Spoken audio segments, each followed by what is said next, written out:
All right, y'all. Week 3. Thank you so much for those of you who have been able to join for each of these weeks, and for those who are joining for the first time or back after a week away. Thank you so much for being here.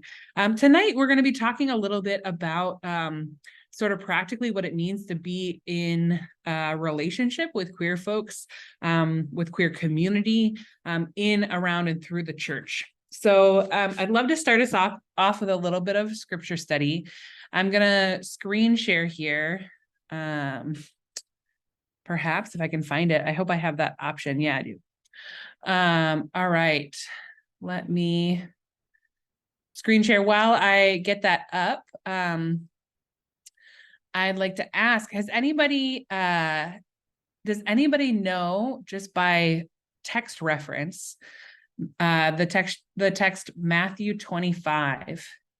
Matthew 25 actually covers a lot of different things, has a lot of different stories in it, but we are going to be talking about Matthew 25 verses 31 through 40, which is a selection of a longer section, verses 31 through 46.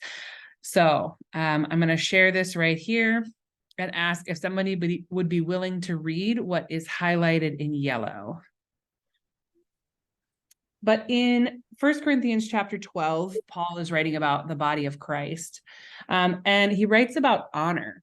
And we have to remember that in the social context that Jesus is preaching and teaching, that Paul is ministering, there are some things that are very much the same, and there are other things that are a little bit different and are ordered differently, society valuing different things.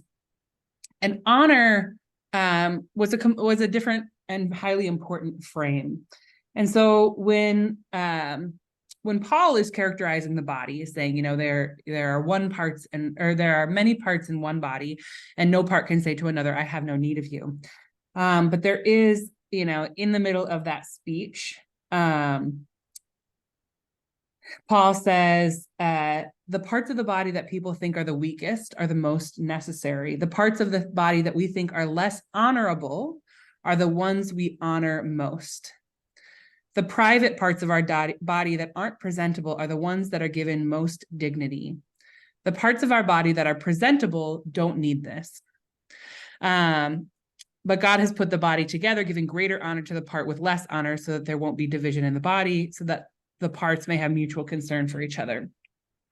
So what Paul is doing here is acknowledging that in their social construct, there are some people who have more honor and some people who have less. But in the body of Christ, we have to intentionally sort of undo that. I see in this kind of the Lucan great reversal, the first shall be last and the last shall be first, is a way of leveling things, to say the ones who have the most honor will get the least honor, the ones who have the least honor will get the most, brings us all through sort of a process, not of equity, but or not of equality, but equity, brings us into a sense of equality. So in the church, who are the folks who are the most marginalized and who would be considered, in our context, the least of these, the least honored by religious structures? So a couple of folks named queer community, and also I heard a shout out to women, and then really appreciate your articulation of people with disabilities, people with mental health concerns, etc. Anyone else that we kind of want to name as specifically marginalized within the church setting? Yeah, so anybody who falls outside of the norms of what's sort of deemed acceptable or upright, or I think there are a lot of people who come through church spaces and say, this feels really performative, or like I feel like I have to be a different person at church, because there are parts of most of us that would not be acceptable in a lot of church spaces. In the chat, someone sharing, depending on context, everyone but straight, able-bodied, neurotypical men, especially affluent men and or ordained men. And this is what some folks, first notably Audre Lorde, would refer to as the mythical norm. This is the mythical perspective of privilege and power through which we view everything and we interpret everything. So even from our marginalized status, whatever that may be, if we have them, we still are trained, and we train one another to view from the perspective, authority, and benefit of this mythical norm, who, this sort of mythical creature who embodies every aspect of privilege and power and acceptable behavior and respectability. And that creates a kind of hierarchy. Now, folks with any number of identities might feel marginalized or be marginalized systemically by the church. But the folks who end up most marginalized tend to be people who have intersecting identities of oppression and marginalization. So if you imagine, sort of in contrast to the mythical norm, if you imagine a person who is experiencing either through their own identity or their just experience in life, their body, their mind, their social capacities, if they're experiencing all of the things that we mentioned, that would certainly put them at great odds with the church. So what then are we called to do as followers of Jesus, engaging with these religious systems that systematically marginalize folks? Pharisees, for those who may not be familiar with that term, they were the legal experts. They were religious authorities, many of them extremely faithful. Jesus got into kerfuffles with them because they were the ones who cared enough to engage, and they were pretty embedded in systems of harm. And so Jesus is engaging with them individually about this systemic harm. So thank you for that, and the reminder that we are called to engage and push back. But what are some of the other ways that we are called to be faithful in light of this passage? Kind of the premise of this conversation of queer liberation. Somebody's shouting out mental health to incarcerated. Yeah. Again, though, disproportionately among the poor. Wealthy folks who are experiencing mental health crisis get mental health services much more often. So we're seeing experiences of marginalization that correspond most directly with material poverty. And Jesus was loud about this his entire ministry, that he preached against debt and debt collection. He preached against hoarding and the ways that class was structured in his society. He provided food and healthcare for people who were not receiving enough food or healthcare. And so when we think about this, Jesus is providing material support to the people who didn't have it. In our culture, poor people are still the most marginalized in terms of their access to just basic resources. And as many of you have noted, disproportionately, it is BIPOC folks that are poor. It is queer and trans folks that are poor. It is disabled people who are poor. And so you can see this convergence of vulnerable identities targeted by oppression directly shouted out by Jesus in this passage. I think, it is easy to sort of universalize with this passage and say, like, oh yeah, what we do for each other, we do for Jesus, we should be welcoming to all. But Jesus is really calling out a structural hierarchy here and saying, hey, the way to get to me is to go straight to the bottom. And I don't think that Jesus is necessarily doing something that is particularly about divinity. I don't think that Jesus is saying that that when you do something for the least of these, you do them for Jesus because Jesus is magic. I think Jesus is identifying the definition of solidarity, the understanding that what happens to the most vulnerable in our community impacts us all. And that when we're seeking our own liberation, we necessarily have to seek each other's liberation. There's a great quote that I didn't realize I'd be drawing on, and so don't have at hand, but an Indigenous activist saying, hey, if you're coming here If you're coming here because you want to help, leave, essentially. But if you're coming here because you understand that your liberation is wrapped up in my liberation, welcome. And that's the sentiment here, right? So Jesus is saying, hey, we want to liberate everyone. And the only way we're going to be able to do that is to make sure we are liberating the folks who are most oppressed, most marginalized.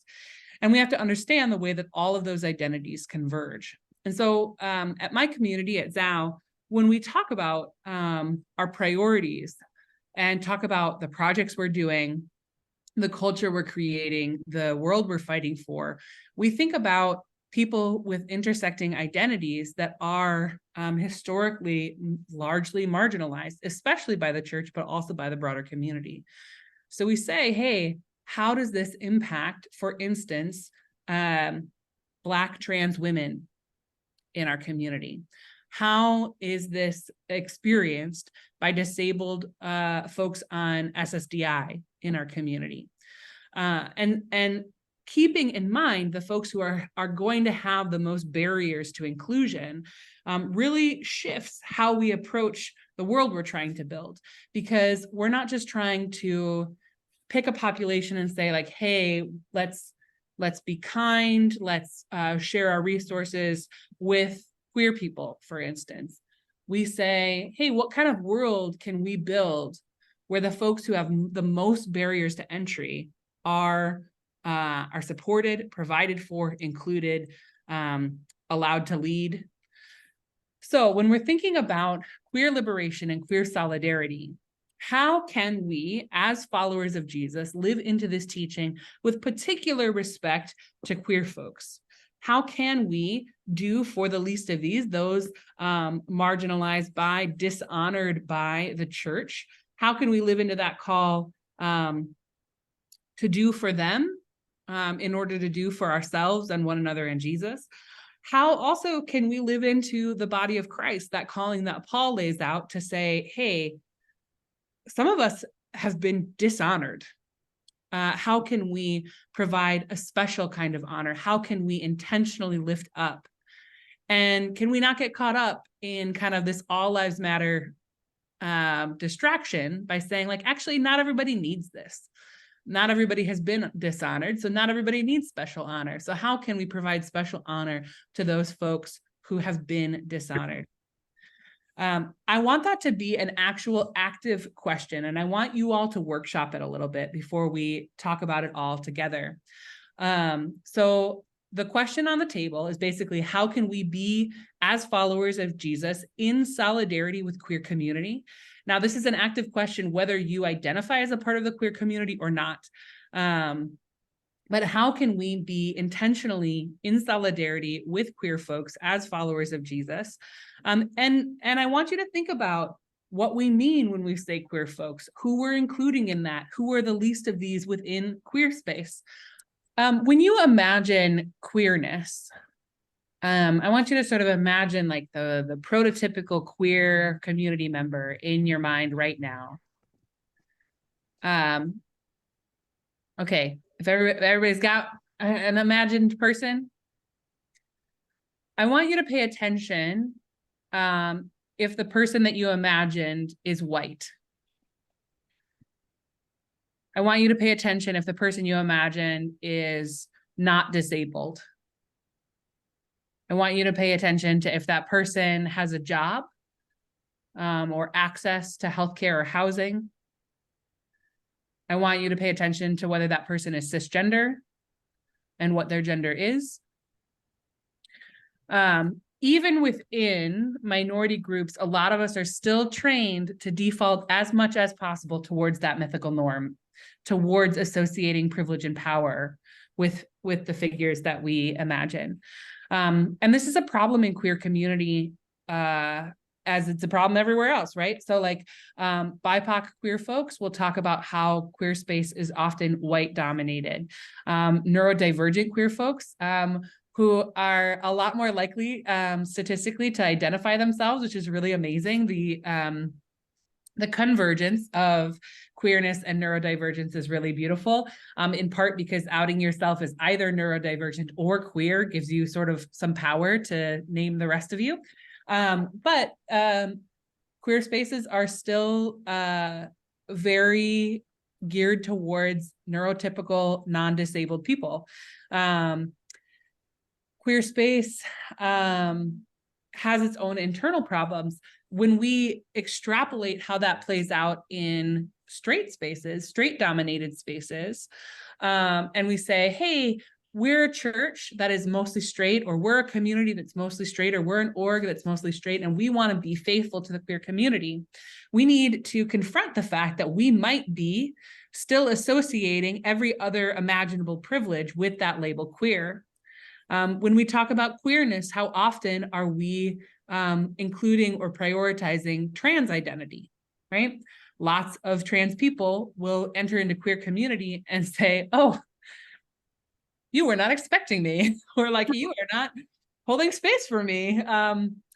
And so it's really painful. I've experienced this as a non-binary trans person. My partner has experienced this a lot as a Black trans man, that when we talk about queerness, we need to make sure we're talking about all queer people. And we often really aren't, if we're not examining our internal biases. So when we are talking about queer liberation, one of the beautiful things about queerness is that queerness crops up across all cultures, all times, all spaces, all peoples. So when we are talking about queer liberation, we are talking about Black queer liberation. When we're talking about queer liberation, we are talking about trans queer liberation. When we are talking about queer liberation, we are talking about the liberation of queer immigrants. When we are talking about queer liberation, we are talking about the liberation of queer poor people. And the list goes on, right? So now we know that part of that is just the fact that queer people represent all kinds of people. And so if we're going to advocate for queer folks, we have to advocate for the most marginalized queer folks. And part of that is also that queer people tend to be disproportionately marginalized. Queer people are notably more poor than non-queer people. Trans people are especially impacted by poverty. Part of that is unemployment and underemployment. Part of that is the fact that trans women get paid 60 cents on the dollar compared to straight people, including straight cis women. When we're talking about caring for queer folks, we often end up talking about things as though everything is just interpersonal, when a lot of the challenges facing queer people are material as well as relational. Some of the barriers to engaging in community and engaging in church are going to be financial. Some of them are going to be accessibility related to whether a space has an option to come virtually, or has an accessible space, is supportive of somebody who's dealing with a lot of mental health challenges, for instance, or somebody who has sensory issues. Are there spaces within your church that allow for folks who are experiencing layers of marginalization to have the material supports as well as the social, relational, and theological supports to be fully included? Now, that can feel a little overwhelming. But the reason I say that is because when we think about like first line inclusion, we're talking about, are your bathrooms accessible to all people of all genders? And that's generally a question of like, do you have any single stall, all gender bathrooms? Super straightforward, right? In your language of worship, are you including everyone? Do you talk about brothers, sisters, and siblings? In your community culture, do you introduce yourself with your names and pronouns? Does everyone introduce themselves with their names and pronouns? Is there a culture of not assuming people's pronouns or gender without asking or being told? In your community, in your culture, in your church, is it normal? Is it safe for queer people to express affection for one another? Are different kinds of families represented both in your broader community and in leadership? These are the first level. These are the first line, kind of baseline inclusion questions. But when we go towards liberation, we have to consider the material needs of people who have been marginalized, not only by the church, but by society writ large. And so I want to give some examples of how we do this in my community. So we have a mutual aid fund. Mutual aid is a program by which we all kind of pitch in, and when people have a need, they ask the fund, they ask the community. This has been used for everything from bail money. Queer and trans people incarcerated are at extremely high risk, so we want to get people out of incarceration. Surgery, like top surgery or other gender affirming care funds. But also people who need rental assistance, housing assistance. We have social workers who volunteer with the mutual aid fund so that, we only have a limited supply of actual cash. But when people call for rental assistance, for instance, or assistance getting food or paying utilities, we say, hey, we've got social workers who are trained to be able to connect you with any existing governmental resources that we can. We also have a number of folks who are on food stamps, who have subsidized food, who share together. Who sort of post regularly like, hey, I have this much left over, who still has need? So we do food swaps, as well as a culture where it's really normal for people to say in our community forums, hey, I'm not going to make it to the end of the month with food, rent, whatever, my tire blew out. Here's my Venmo or here's my Cash App. And we have kind of that mutual aid culture. That culture I'm discovering is quite rare in churches. Would that be something that would be kind of par for the course in your church or community?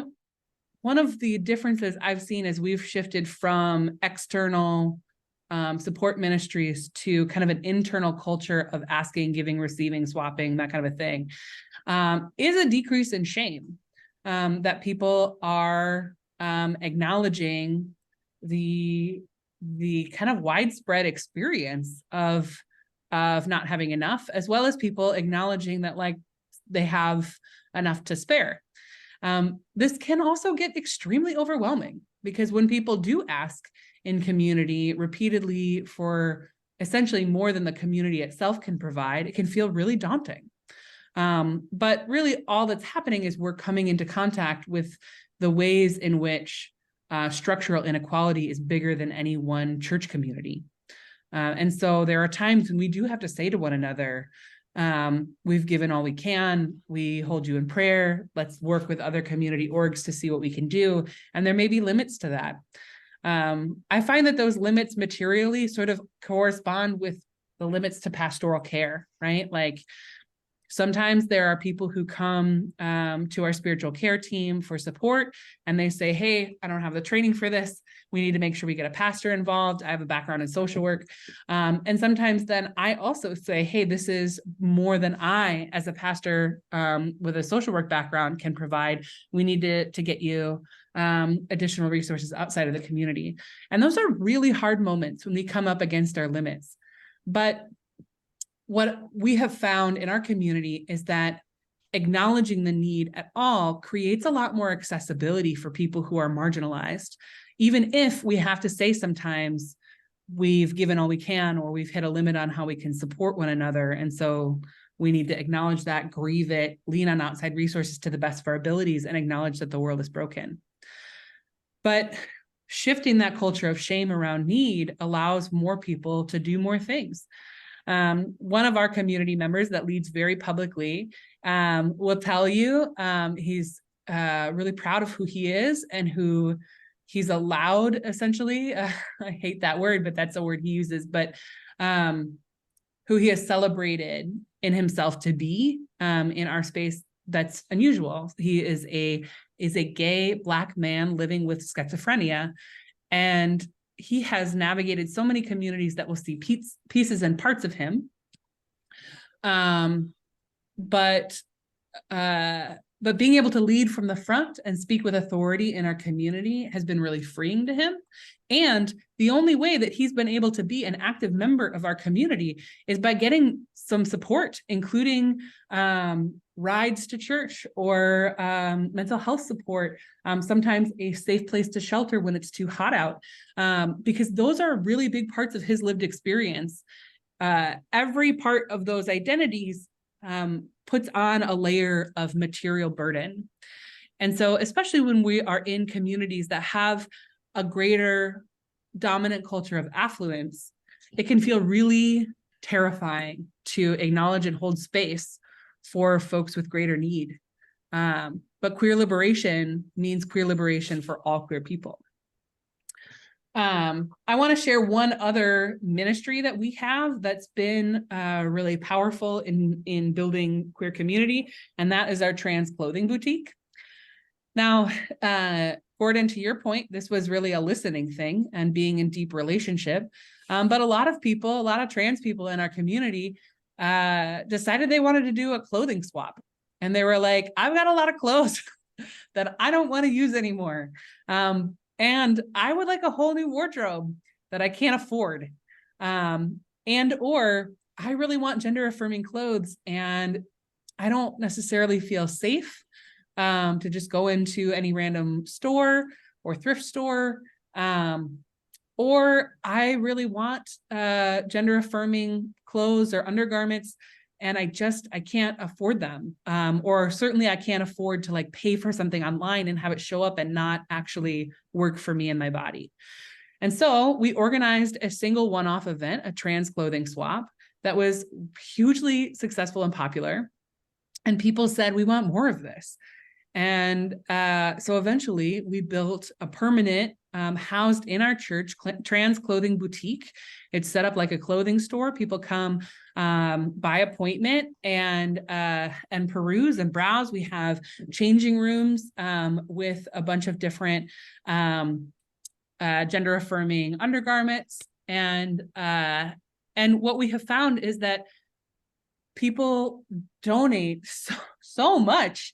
We have, this flood of gifts to this ministry. The people who come and find an affirming, free, protected, fun, we have music and candles and boutique environment, right? That's very different than the way that a lot of people have to go about trying to find gender affirming clothes. So thinking about not only the material resources involved, but how we can provide material resources with connection and celebration and dignity are ways that we can really shift some of these resources to those who are in most need. So given some of these conversations, I want to send you back to your groups and I want you to try to brainstorm for round 2. You can think about your own local community, or you can think about it structurally. I know that one of the other groups had mentioned, and I apologize if I talk too much for us to get to it, but had mentioned legislation and some other things that are putting people, queer people, trans people in particular, at risk right now. So thinking about the material needs of queer and trans people, thinking about the legislative threats that might be rising for queer and trans people in your community, thinking about barriers to housing and healthcare. I want to give you a few more minutes to brainstorm what you could do in your communities to make this happen. And having said all of that, I actually realized I meant to shout out one other community org that we're partnering with, which is the Shot Clinic. So again, a bunch of trans leadership here, talking about barriers to healthcare and some of the difficulties in not just accessing healthcare, but also accessing community and support, created this Shot Clinic where people who are getting hormone replacement therapy can come to do that together. And it's basically like, I don't want to put this shot in my own butt, but I'm happy to do it for someone else. And if someone else would do this with me, it would feel a lot less terrible. Can we do this together? And out of that is also like, hey, let's get some sober queer space. And hey, like maybe your HRT an oral medication and not shots, or maybe you're not on HRT, but you want to be in this community space. This is where we're going to have community meetings, and we're going to have food, and we're going to have resources, and it's going to be a weekly drop-in space. And we're going to be in conversation about what those material needs are.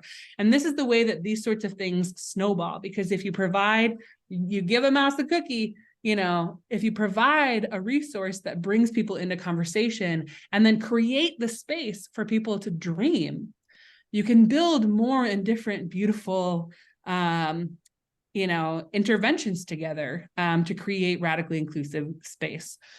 Okay, so I swear I'm going to stop talking now. I'm going to give you some more time in your breakout rooms, and I want you to think really practically.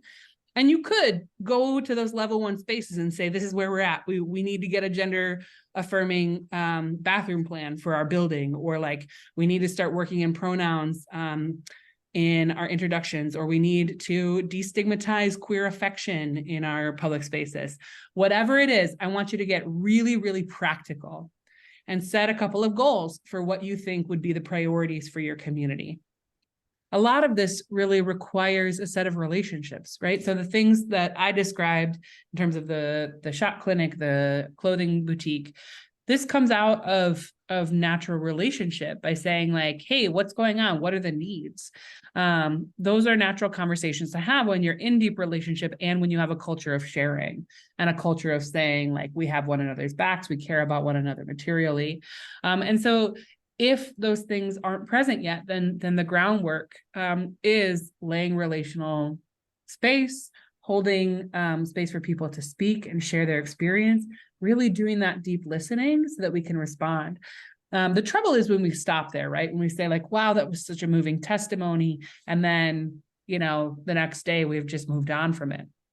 So how can we both hold that space for listening and then respond with material, physical, emotional, and social support for people who have been vulnerable enough to share what their needs are and how they've been harmed.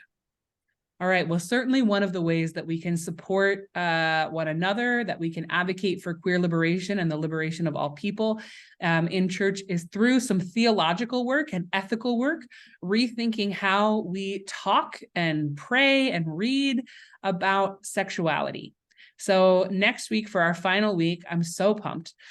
We are going to be coming back to just the concept of Christian sexual ethics, what our landscape is right now, how that holds beauty and potential, how it actually is harming some people, maybe all people, not to give too much away, and how we can re-envision a Christian sexual ethic that is liberatory for all, that provides for the liberation, the joy, the salvation, the inclusion, and the kingdom for all of God's people.